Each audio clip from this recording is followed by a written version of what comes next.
Good evening, everyone. I'm George Alexis, the superintendent here in Long Hill. I want to welcome you to our parent information session this evening on standards-based report cards. This is something new that we're doing if you haven't joined us before, and the webinar is being recorded and will be on the website tomorrow along with the prior sessions from September and October. Something new that we're doing this year to help us improve parent engagement and help families find ways to support their children in our school system. Before we get started, I just want to follow up on the messages I've been sending this fall about our upcoming strategic planning sessions in mid-February. We'll have 3 sessions this year. Every 5 years, the board and district undergo a strategic plan development, and this year will be the time when we create the next 5-year vision for the district. What we want to do, what we hope to do, is recruit as many people from our stakeholder community, our families, our faculty and staff, our community groups, and community members that may not even be part of our school district, so we can get the widest range of feedback and input about where to go next and where we want to be in 5 years. So I just want to share that with the folks here this evening, and for anyone who listens to this webinar in the future, hopefully the message will get out, and I will send out additional information, and the survey with a requested RSVP will be going out probably shortly after the December break. With that, I'm going to turn it over to Mrs. Dawson, who's here with Dr. Jones, and they will begin the presentation. So Mrs. Jennifer Dawson is next. Thank you. Good evening, everyone. Like Mr. Alexis said, I'm Mrs. Dawson, the principal at Millington School. I welcome everybody tonight, and we're just going to give you a little bit of information about a standards-based report card, and then some things that we've identified over the last few years since we've implemented them. So, Dr. Jones, you want to go to the next slide?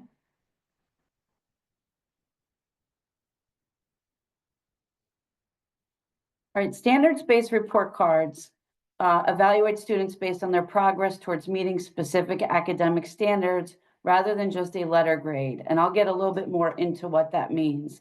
In New Jersey, we are obviously focused on the New Jersey Student Learning Standards for each subject area.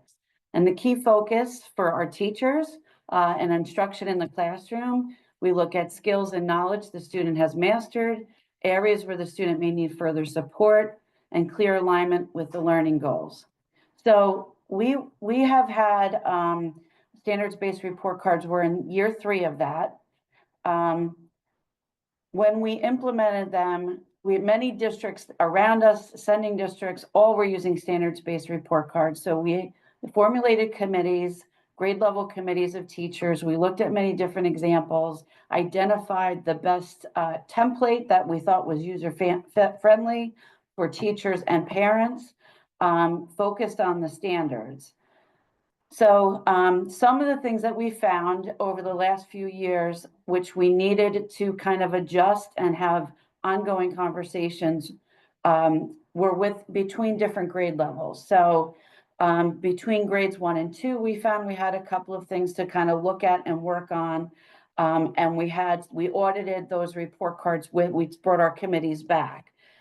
So an example would be on the 2nd grade report card, parents were questioning some of the 2nd grade teachers of why their child wasn't hitting the grade level standard. And I'll get a little bit more into that. So one of the skills on that 2nd grade report card was developing foundations of multiplication, skip counting by 2s, 5s, 10s, 100s. And if the teacher graded the student a 2, which later on you'll see is approaching the standard, parents were stating, well, why haven't they mastered that standard? Well, that full skill has not been taught throughout the year. It was the early start of learning a skill such as that. So that's something to keep in mind, because in the end of December, when you're able to get access to the end of the trimester grading, you may see those things on the report card and just have that question ready for your teacher if need be. But it was really to understand the full skill is not taught until the end of the year. We're introducing it, so we still need to grade it. So when I said our first audit occurred between grades 1 and 2, it was really about looking at the grade 1 report card and how the skill set on the grade 2 report card was obviously demonstrating more difficulty as students are growing in their learning. So the second grade report card does contain a little bit more skills that we report out on than first grade. What helped is that our first and second grade teachers were able to have open dialogue and continue to about what an approaching a grade level standard looks like versus being on grade level. And we're continuing, Dr. Jones and I, to work with first and second grade teachers to make sure we have that alignment continuing.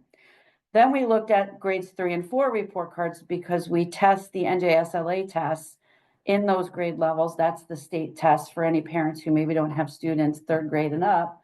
That you'll see in 3rd grade, we begin the state tests in reading and math. And so that goes all the way through 8th grade, and then 5th and 8th will take the New Jersey SLA science tests when they're in those grade levels. When we looked at our student scores on their report card, the standards-based report card, and how they did on the NJSLA, we took random students who were exceeding standards, students who were approaching standards, students who were on grade level, and looked to see if our grading matched what was going on with the state scoring. And we did find that the rubrics we use in our classroom and grading do align. So we were glad to see that. Dr. Jones, you can move to the next slide. So they do differ from traditional grades. I think most parents are used to the standards-based report cards now. In 5th grade, we do still have where students will receive an A, B, C, D, and that goes all the way up through 8th grade in Long Hill. Traditional grades focus more on an average of how students completed work, where standards-based report cards more or less focus on specific skills and concepts, and marks reflect the proficiency in each area. So prior to the change, like I said, we used the ABC grades in grades 4 and 5. K3 level, we used excellent, good, satisfactory, and needs improvement.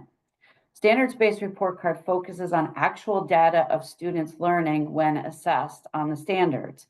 The old method was a little arbitrary, not always focused on factual grading. So the example I can give you all is a student would have been given credit for completing the work and handing it in, even though they didn't always meet the standards. So what we found is we're grading students, great kid, responsibility is a key thing that we like to see, but really not demonstrating that they have an understanding of what the expectation is for learning for that standard. So that's one of the reasons why we moved to the standards-based report card. We can move to the next slide. And I just wanted to point out our Long Hill progress indicators.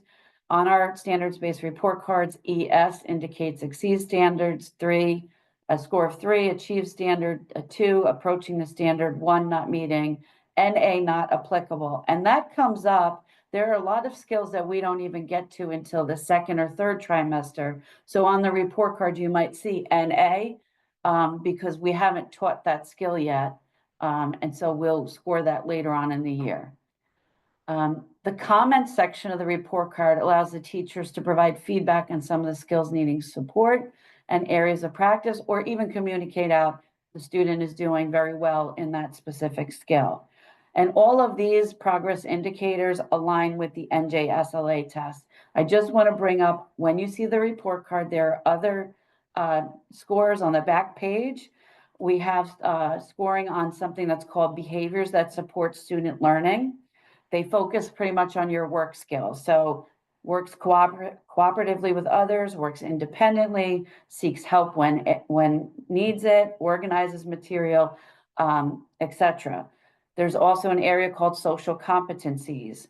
All right, demonstrates respect for self, others, and rules, accepts responsibility for actions. And those are graded as consistently, sometimes, and infrequently. And most of the time, the students are consistent. They might be sometimes we're looking for a little improvement. If it's infrequently, there's definitely going to be conversations. The teacher will be reaching out to the parents to have those conversations.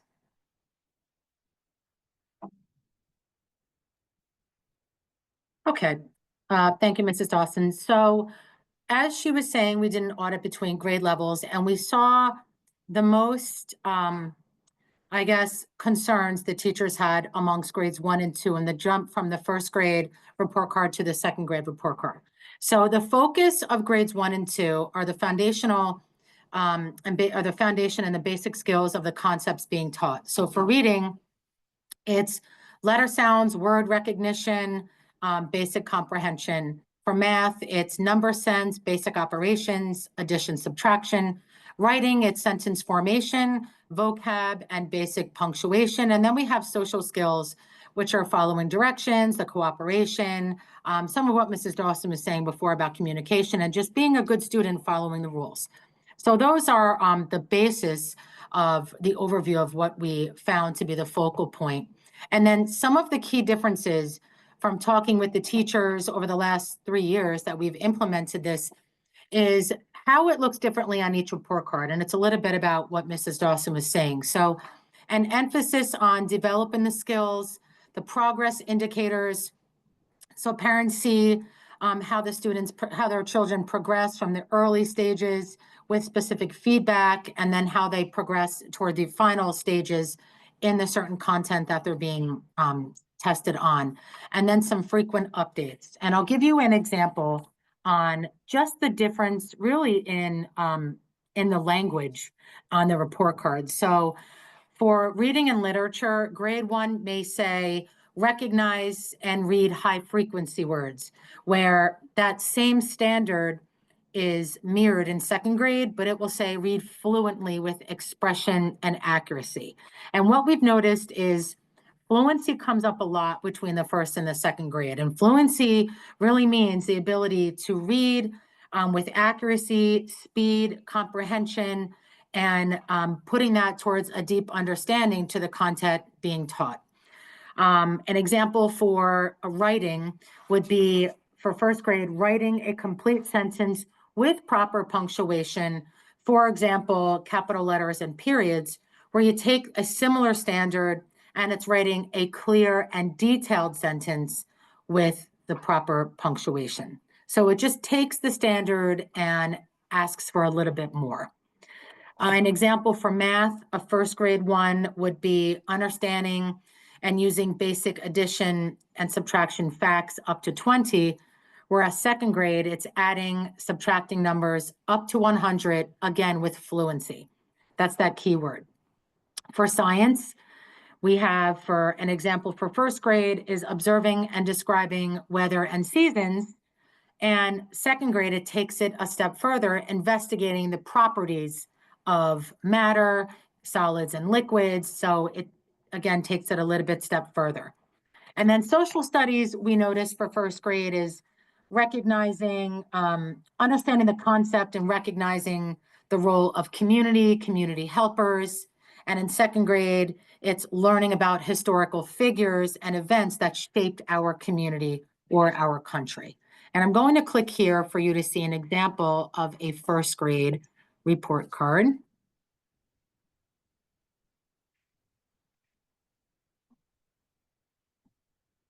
Just a little bit about what we were saying.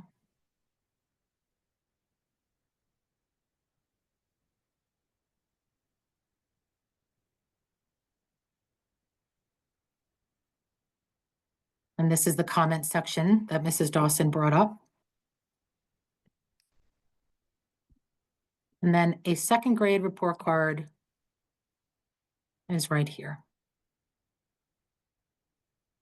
So same progress indicators, same New Jersey student learning standards with just a little bit more for the second grade. And it is very important to remember what Mrs. Dawson was saying as your child may have exited first grade with an ES for exceeding standards for a concept. And he or she may be a number 2 or even a number 1 in the beginning of the year, because it's a little bit different. And it doesn't necessarily mean they're failing in that content and in that application, but just means that it's slowly being introduced in a little bit different way with some further understanding in that fluency piece.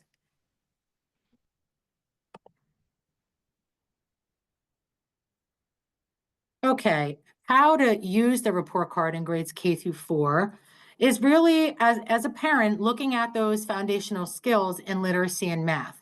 What is your child expected to know from the beginning of the school year up to the end of the school year?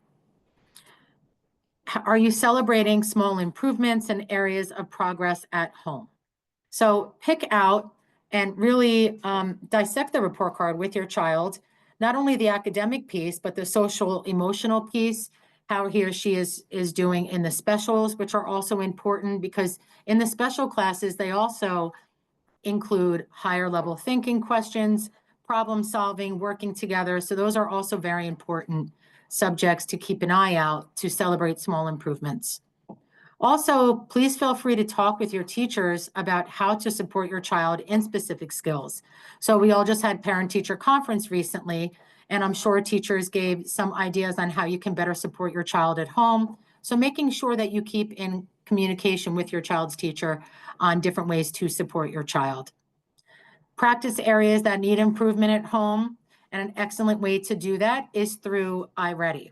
So the last piece is really just to encourage your child to participate in the My Path section of iReady. The more practice, the better he or she will become in the skills that they may need improvement upon or that they are being challenged on at a higher level. So these are just good ways to support your child at home for report card purposes. How you can support learning. At the K through 2 level, read with your child daily. Listen to your child read. Ask questions about the book. Who's the main character? What is the story about?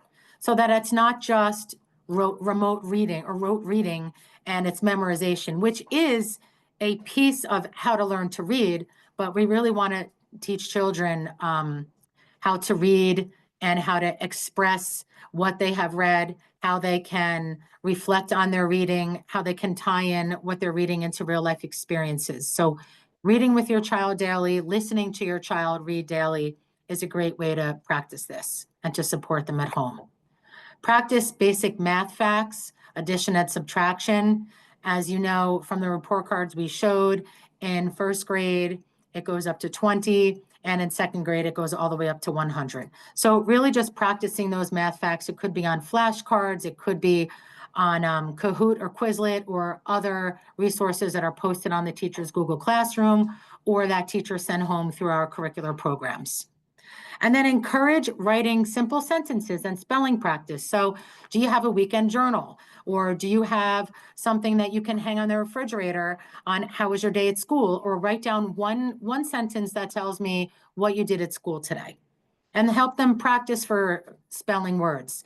Our trick words that we have and our heart words for our programs, our ELA program that we have are a great way to help them practice spelling. And then for grades 3 through 5, making sure that you check those student agendas or that you check Google Classroom to make sure that you know exactly what your child is supposed to be doing at home and in school so that you can reinforce that. Have a quiet place. And this goes back to the very first parent session that I presented in August. Have that quiet place to complete homework where your child will not be distracted, will not be interrupted, and can focus and use that time wisely. Encourage your child to read or have them read a story with you, very similar to what I just said for K through 2. That goes all the way up to 5th grade. I don't think children are too young at the 5th grade level to have picture books and small chapter books being read to them and read back to you. And then monitor that screen time. Yes, we are encouraging iReady at home and we are encouraging it in school, but monitor the screen time. There is a lot to say about reading an actual book at home with your child as opposed to having your child read on the screen. So make sure that you're creating, as a parent, that important balance between authentic books that you're reading and writing sentences as opposed to screen time. Okay, here's our contact information. We will open the chat room up for questions. Mrs. Dawson is the principal at Millington School, and then I'm the principal at Gillette School. So if you need further clarification, once report cards come out on December 20th for grades K4, please feel free to reach out to us and we will get back to you with any answers that we have. So at this time, are there any questions?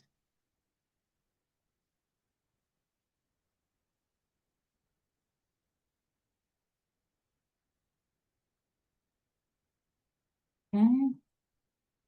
I don't see any in the chat.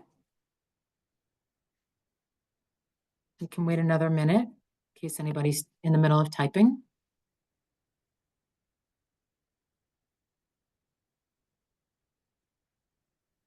Okay, I see one right here. Oh, thank you for taking the time to do this tonight. You're very welcome. That's an easy question. Yeah, and I just want to reiterate what Dr. Jones said. Once the report cards come out, if anyone has a specific question, just you can contact the teacher, but you certainly could contact one of us. Okay, well, thank you very much for attending. And Have a good night. yeah, have a great night.